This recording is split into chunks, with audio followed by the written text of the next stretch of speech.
سقوط ڈھاکہ، ڈھاکہ کا زوال، یہ جملہ صرف پاکستان کے لوگوں میں زیادہ مشہور ہے، وگرنہ بنگلہ دیش میں اسے آزادی کی جدوجہد قرار دیا جاتا ہے۔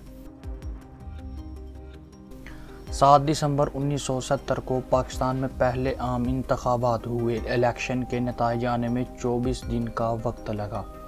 31 دسمبر 1970 کو نتائج مکمل ہوئے۔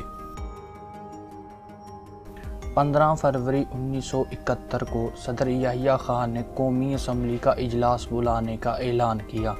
انہوں نے 3 مارچ 1971 کو اجلاس بلایا۔ یہ اعلان نتائج آنے کے 1.5 ماہ بعد کیا گیا۔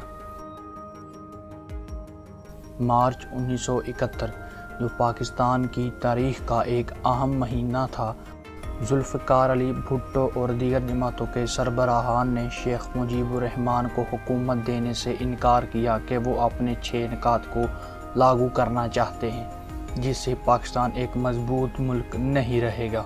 انہی کے دباؤ میں آ کر صدر یحییٰ خان نے 1 مارچ 1971 کو قومی اسمبلی کا اجلاس، جو 3 مارچ کو ہونا تھا، غیر معینہ مدت کے لیے ملتوی کر دیا، جس سے مشرقی پاکستان کے لوگوں میں احساس محرومی کی لہر دوڑ گئی کہ ہماری رائے کا احترام نہیں کیا جا رہا۔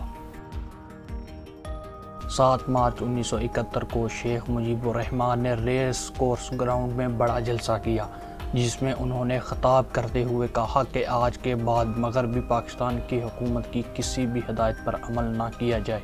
اب سے حکومت عوامی لیگ کی ہے اور ہدایت بھی صرف عوامی لیگ ہی کی مانی جائے۔ شیخ مجیب الرحمان نے سول نافرمانی کی تحریک کا اعلان کیا۔ اس کے ساتھ ہی انہوں نے احتجاج کا بھی اعلان کیا، جس سے مشرقی پاکستان کے حالات خراب ہو گئے۔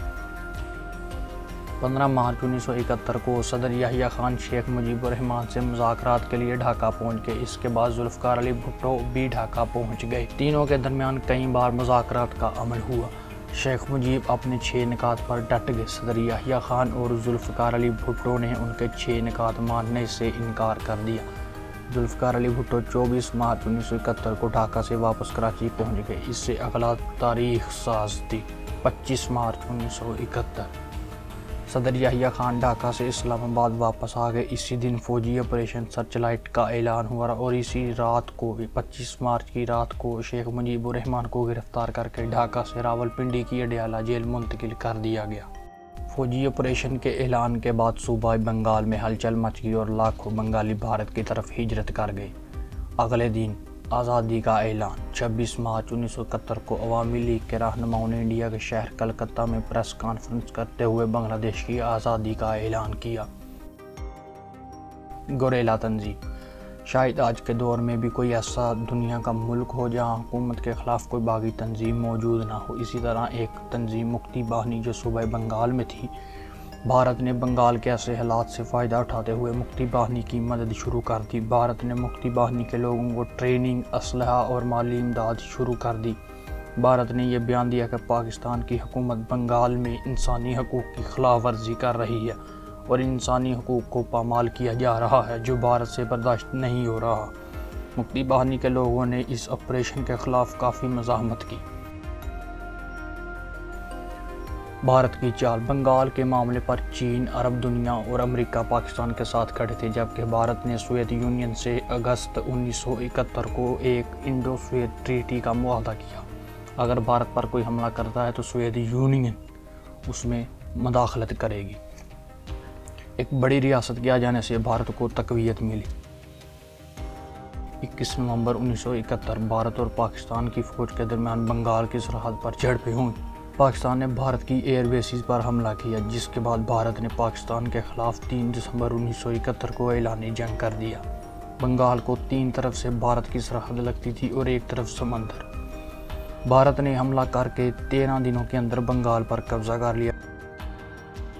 پاکستان کی فوج کے لیفٹیننٹ جنرل اے نیازی نے ہتھیار ڈال دیے۔ یہ دنیا کی تاریخ کا سب سے بڑا سرنڈر تھا، جس میں تقریباً 93,000 فوجی اور سویلین نے سرنڈر کیا۔ بھارت نے ان کو گرفتار کر لیا۔ 16 دسمبر کو بنگلہ دیش نے اپنی آزادی کی جدوجہد میں کامیابی کا اعلان کیا۔ صدر یحییٰ خان، اس صدر یحییٰ خان نے اس کے 4 دن بعد 20 دسمبر 1971 کو استعفیٰ دے دیا اور ذوالفقار علی بھٹو کو صدر بنا دیا گیا۔ ذوالفقار علی بھٹو بطور صدر ان پر دباؤ ڈالا گیا کہ وہ شیخ مجیب الرحمان کو رہا کریں۔ 8 جنوری 1972 کو شیخ مجیب الرحمان کو رہا کر دیا گیا۔ رہا کرنے کے بعد انہیں لندن بھیج دیا گیا، جہاں انہوں نے کچھ دن قیام کیا۔ اس کے بعد وہ بھارت پہنچے، جہاں اندرا گاندھی اور بھارتی قیادت نے ان کا استقبال کیا۔ اس کے بعد وہ ڈھاکہ پہنچ گئے، جہاں ان کا شاندار استقبال کیا گیا اور انہوں نے بطور وزیر اعظم اپنی ذمہ داریاں سنبھالی۔ 1972 میں پاکستان کے وزیر اعظم اور بھارتی وزیر اعظم کے درمیان ایک معاہدہ ہوا، جس میں انہوں نے قیدیوں کے تبادلے کا اعلان کیا۔ اس معاہدے کو شملہ معاہدہ کہا جاتا ہے۔ پاکستان کی سپریم کورٹ کے چیف جسٹس حمود الرحمان کی سربراہی میں ایک کمیشن تشکیل دیا گیا کہ وہ اس سانحے کی تحقیقات کرے اور رپورٹ پیش کرے۔ پاکستان کے قیدی فوجیوں کو 2.5 سال بعد 1974 میں رہا کیا گیا اور شملہ معاہدے کے تحت ہوئے۔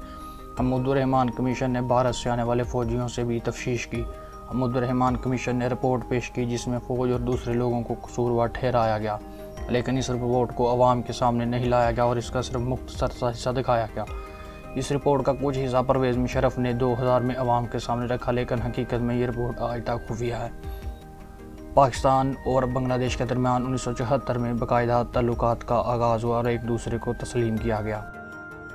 اب اس سارے معاملے کو دیکھ کر آپ خود فیصلہ کریں گے قصوروار کون تھا۔ اس ویڈیو میں ہم نے صرف وہ چیزیں ہی پیش کی جو سوشل میڈیا پر موجود ہیں، مگر اندرونی معاملات کیا تھے یہ کس کو علم۔ امید کرتا ہوں کہ آج کی ویڈیو آپ کو پسند آئی ہوگی۔